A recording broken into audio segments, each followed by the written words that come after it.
السلام علیکم ورحمۃ اللہ وبرکاتہ نحمده ونصلی علی رسولہ الکریم اما بعد۔ آج کا سبق سن لیجئے، سبق نمبر 333 سب سے پہلے میرے ساتھ ایک مرتبہ درود شریف پڑھ لیجئے۔ اللہم صلی علی محمد وعلی آل محمد عدد خلقک ورضا نفسک وزنت عرشک ومداد کلماتک۔ اب جو ہے نصیحت سنیے، خاص طور سے یہ نصیحت میاں بیوی دونوں کو ہے کہ آپ کا شوہر جب تجارت کے لیے جائے تو آپ چاشت کی نماز پڑھ کر برکت کی دعا کریں تو روزی میں برکت ہوگی۔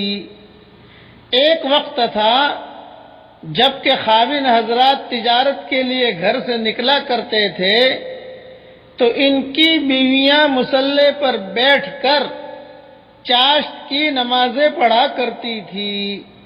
ان کی بیویاں اپنے دامن پھیلا کر اللہ تعالیٰ سے دعائیں مانگتی تھی کہ اے اللہ، میرا خاوند اس وقت رزق حلال کے لیے گھر سے نکل پڑا ہے، اس کے رزق میں برکت عطا فرما، اس کے کام میں برکت عطا فرما۔ عورت رو رو کر دعا مانگ رہی ہوتی تھی، اللہ تعالیٰ مرد کے کام میں برکت دے دیتا تھا۔ مسلمان معاشرے میں عورت جو ہے وہ گھر کی رانی کا درجہ رکھتی ہے، لہذا گھر کے ماحول کا دار و مدار عورت کی دینداری پر موقوف ہوتا ہے۔ عورتیں اگر نیک طبع ہوں گی تو بچوں کو بھی دینی رنگ سے رنگ دیں گی۔ پس مسلمان لڑکیوں اور عورتوں کو دینی تعلیم اور اخلاقی تربیت پر بالخصوص محنت کی ضرورت ہے۔ کسی نے سچ کہا ہے، مرد پڑھا فرد پڑھا، عورت پڑھی خاندان پڑھا۔ فرانس کے جو بڑے عقل مند لوگ تھے ان میں سے کسی کا مقولہ ہے کہ تم مجھے اچھی مائیں دو، میں تمہیں اچھی قوم دوں گا۔ امت مسلمہ کو مسلمان لڑکیوں کی دینی تعلیم اور تربیت پر محنت کرنے کی زیادہ ضرورت ہے تاکہ ہماری آنے والی نسلیں ماں کی گود سے ہی دین کی محبت اور عمدہ اخلاق کی دولت پائیں اور آسمان پر آفتاب اور مہتاب کی طرح نور برسائیں۔ پہلے زمانے میں عورتیں روٹیاں پکاتے پکاتے کئی پارے قرآن پڑھ لیا کرتی تھی۔ جس طرح مرد عبادت کر کے اللہ رب العزت کا تعلق حاصل کر سکتا ہے، اسی طرح عورت بھی عبادت کر کے اللہ رب العزت کا تعلق اور اس کی معرفت حاصل کر سکتی ہے۔ ایک صحابیہ نے تنور پر روٹیاں پکوائیں اور ان کو اپنے سر پر رکھا اور چلتے ہوئے کہنے لگی، اے بہن، میرے تو 3 پارے بھی مکمل ہو گئے اور میری روٹیاں بھی پک گئیں۔ تب پتہ چلا کہ یہ عورتیں جتنی دیر روٹی پکنے کا انتظار میں بیٹھتی تھی ان کی زبان پر قرآن جاری رہتا تھا، حتیٰ کہ اس دوران میں 3 پارے قرآن کی تلاوت کر لیا کرتی تھی۔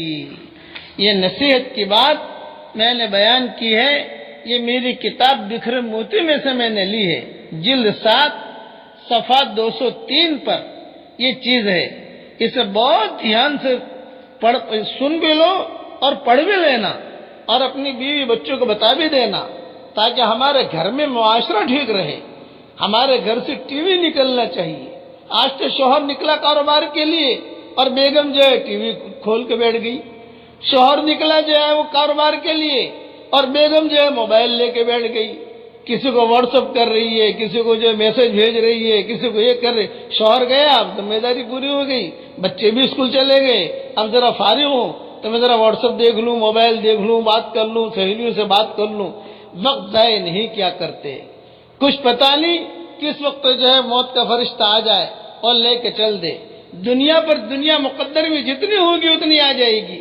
ایک نصیحت یاد رکھنا، دنیا ہاتھ سے نکل گئی غریب ہو جاتا ہے، یہی دنیا دل سے نکل گئی ولی ہو جاتا ہے۔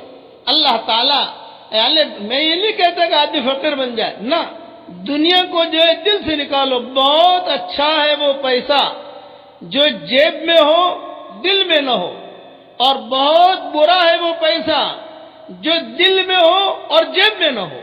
اس لیے دل سے دنیا نکالو، اور اللہ تعالیٰ، میں تو دعا کرتا ہوں کہ اللہ تعالیٰ خوب حلال مال و منال کے دروازے ہم سب کے لیے کشادہ کرے۔